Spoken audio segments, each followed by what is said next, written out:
Don't be shy. I think she's shy. Why are you turning around looking so sad, eh? A? B? No, you mean the Canadian A. Oh yeah, I always apply the day before the deadline. Do it in advance. Do it in advance. I'll tell you that for free. I think this will have to do.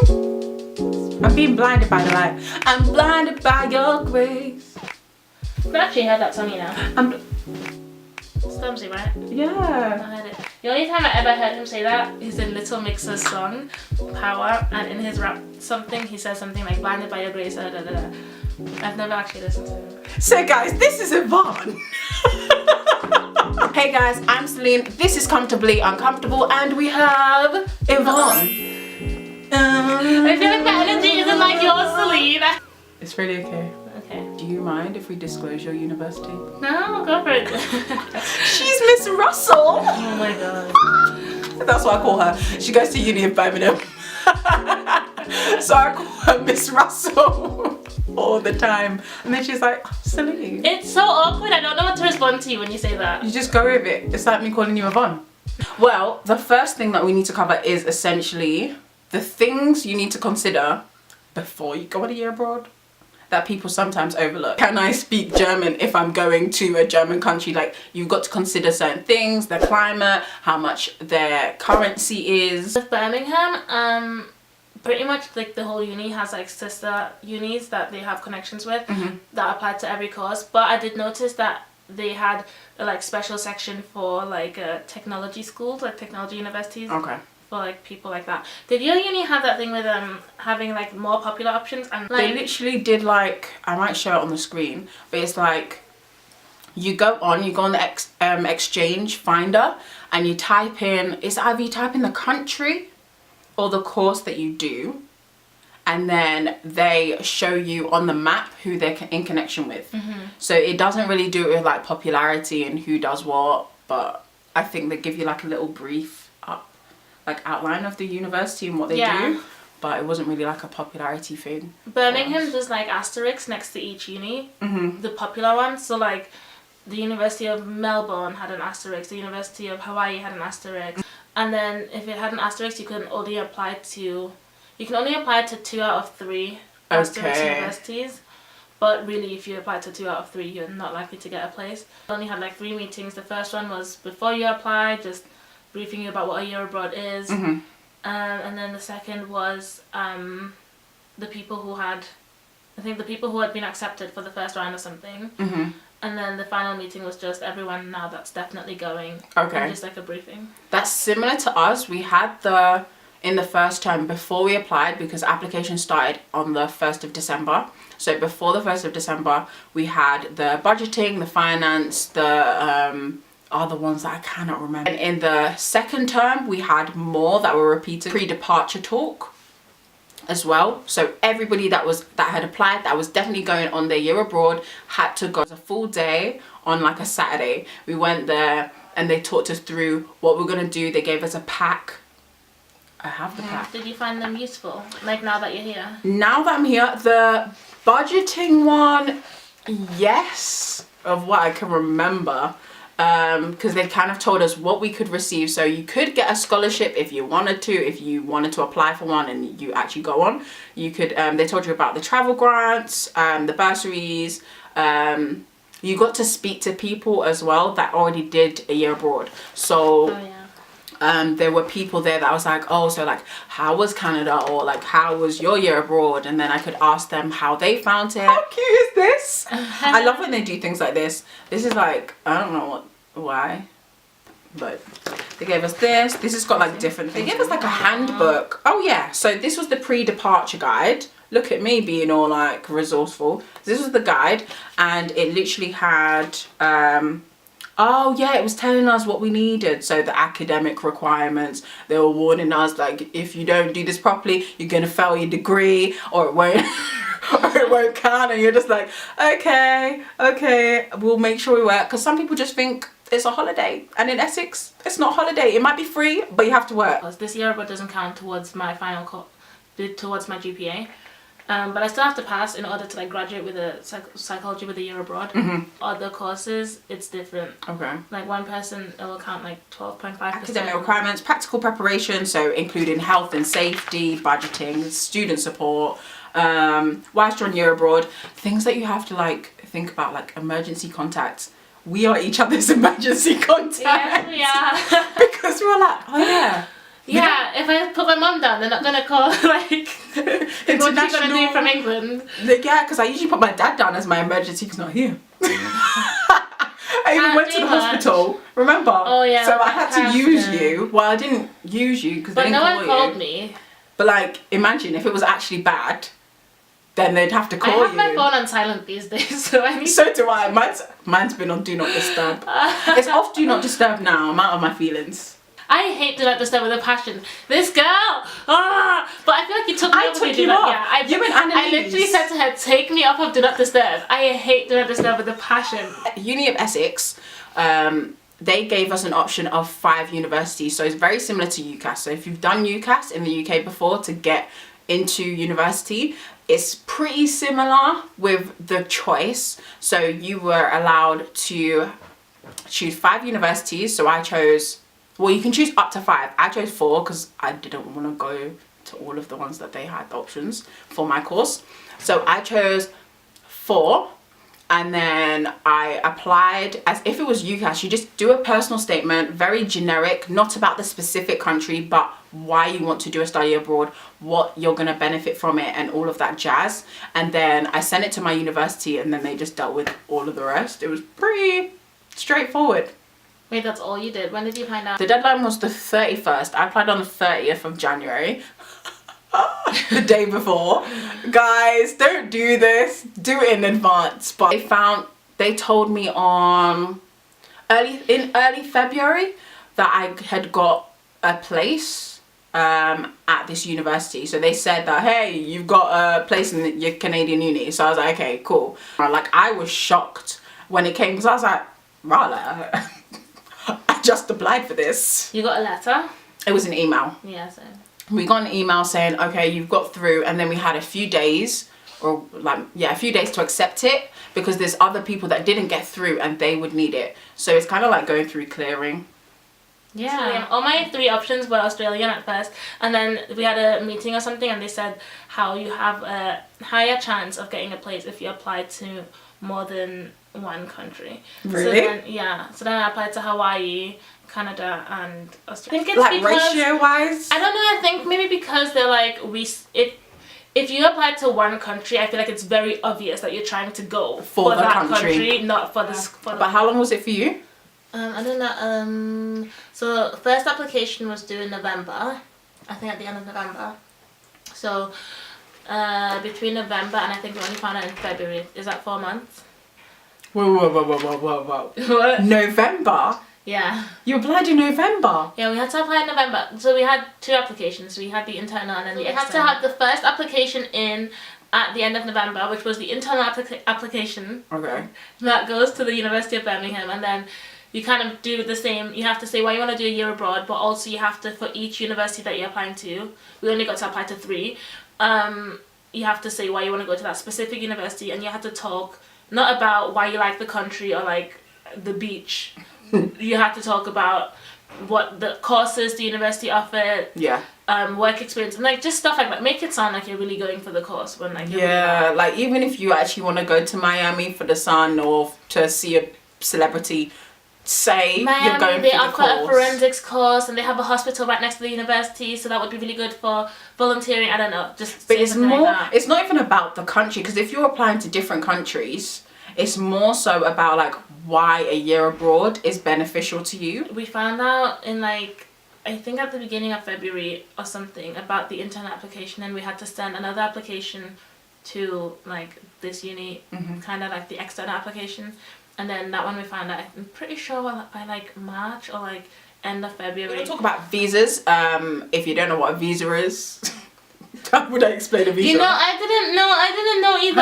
I'm thinking now, like, confused a little bit. a visa is allowing you to get into the country, essentially. Yeah.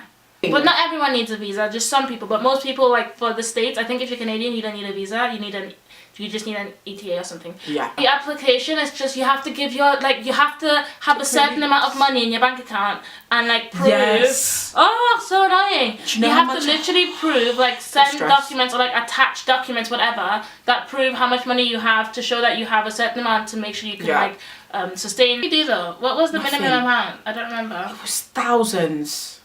It was actually thousands of dollars that they but in wanted you to prove. in pounds, that obviously is less. But like, you it was did still have to have a thousands certain of pounds, amount. though. You had to be able to show that you were getting money from somewhere, or that you had your own money, or that your mum or your grandma was giving you money.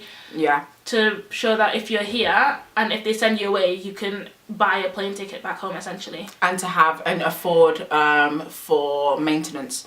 I can't lie to you. The application was because I got lazy with it. Yeah, I just did it in bits here and there, and then I thought I was getting somewhere, and then like there was a section I couldn't fill out or something like that, so it was so long. It's 23-hour quiet hours here in Trent University residence. So with that, it's quiet hours all the time, except for 8 to 9 p.m., which is power hour. Since that's not now, I'm going to need you to be a little quieter. Okay. But I love the fans. I hope you're all well. I don't will. Okay, bye. Bye. See ya. We'll be quiet. Sweet. God bless him. Don't will for the win. We'll be really quiet. Really quiet. Even if you don't have money, don't rule off a year abroad if you really want to do it, because it is possible. Because I didn't save before. I didn't save in first year. I only started making money specifically for my year abroad in 2017. So in like March was when I started saving for it. So if you don't have loads of savings or whatever, it's still possible. You can get grants, you can get scholarships, bursaries and stuff like that. But I don't feel like a year abroad is much more expensive than just normal uni. I think I'm it thinking is. about it. Like, what would you say makes it more expensive? Well, for me, because student finance didn't give me at the start. Let me tell you something about student finance. So they gave me or said that to me, like, okay, you're gonna have less than you usually do in the UK. Why? You Because tell they're me. contributing student finance. You tell me why. Student finance is a flipping nuisance sometimes. You tell me. So I didn't even get all my money through until October, when Essex usually starts. So That's cheap. So they gave I mine got to me here earlier. They gave mine to me the week before August 29th. Definitely, That would have been it is great. doable. You can speak to people in your university. I'm sure there's a department in Essex. There's Essex Abroad. They were so helpful. I was literally there all the time near the end, like, so I don't know what to do for my visa, blah blah, and I just like asked them. So they can help you out budgeting, financing. If you know someone that has done a year abroad, just ask them questions. Every country is different. Every university that you go to is different, so it will differ. However, yeah, it's doable. It's actually doable. You don't need to have like a life saving to go to a year abroad. No, you don't. Like, you really don't. You just need to cover your flight. Student finance has a travel grant, so you can get that reimbursed and you can get that back, part of it back. You spend the first £303 and then they will give you the rest. If you're going to somewhere in Europe, then there's you don't need it. website, or like I think it's called STA or something, and they are like a student travel organization. Don't they make flights cheaper? Yeah, you get a student didn't use discount them, with ST. My flight was roughly, it was £630 August to December, but then I got a single back from England to Canada in January. So yeah, from London back to Toronto for £250, but that was for Black Friday. So if you want to get a cheap flight, Black Friday. No, it's like all the way. They'd have to, that would be so for like a return. Say for example, if they if they've done a single or something like that and they want to book another flight to go home for like their birthday or something, just book it on Black Friday. Yeah. Probably the best bet. And mine was 400 and something pounds. Okay. I ended up paying for extra luggage too, so that's £65 on top of it.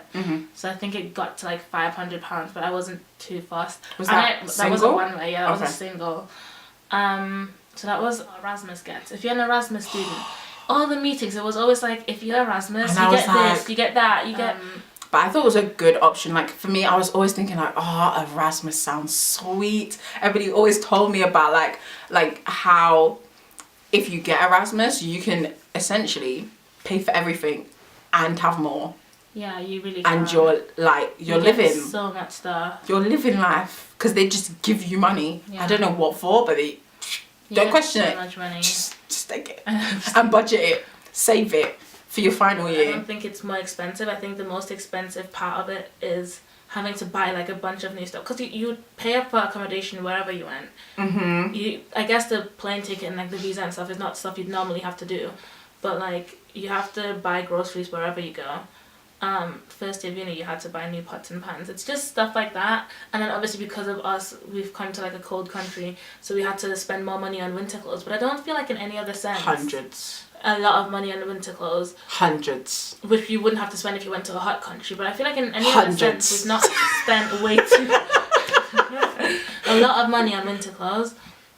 But it's coming in handy now. But I feel like in any other sense, we've not had to spend more money. Because I feel like the money you're spending on your plane ticket and stuff, you're not having to spend for tuition this year.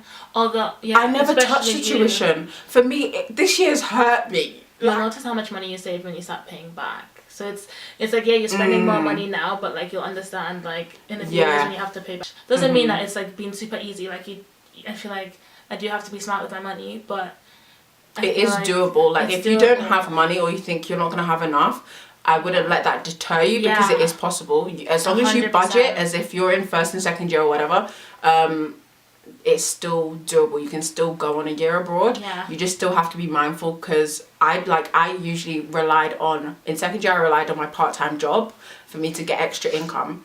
But here I don't have a job. And your visa might not let you work. Your visa might let you work a university job. Yeah. Or it might just say you can't work That maybe like get a job before you go and just make sure you save beforehand. Yeah. So if you know from in first year you've applied, it's a 4-year course, just start saving something every so often, so you have that there. To make the most out of your year abroad, you will need a little bit more money. Yeah, but to so come just here, be mindful. But I just feel you're like fine. Don't ever let money stop you. Like even if you come here and you can't, or like go on a year abroad and you can't travel or like explore the country, just be happy that you're in Canada, or be happy that you're in Mexico. Like I was excited once it wasn't real in my head, and then once it became real, I was like, but I love my mommy so much. I'm not gonna see my mom. And I was not excited, and then I cried at the airport because I was just overwhelmed. I was fine in the airport. I was fine the week before. I was fine in the airport because I was taking everything in, because I hadn't been out of the country in absolutely years. So I was just making sure everything was okay. I was like, Dad, like, where do I go now? And then he was just telling me where I go.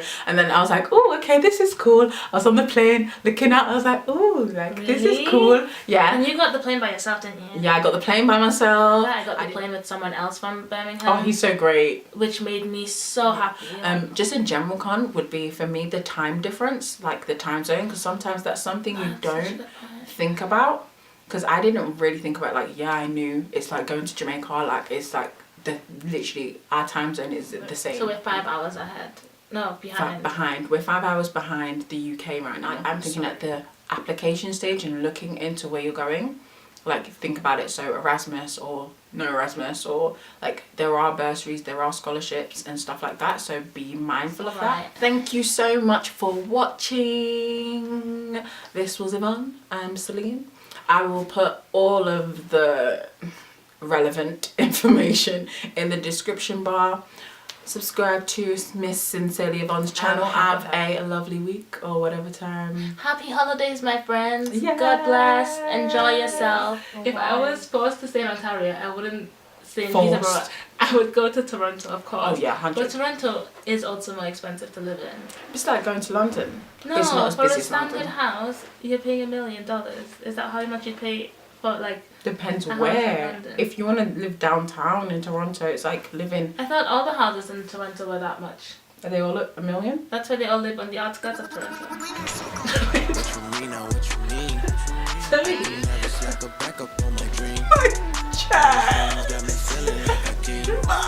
You made it sound. Because everybody lives in GTA. Because everybody lives in GTA. She's coming for all of you. To live in Toronto. She's coming You for only all afford of to live in the you. outskirts. I didn't mean for it to sound like that. Her reaction made it. Yazzie. You're so mean. Yazzie. No.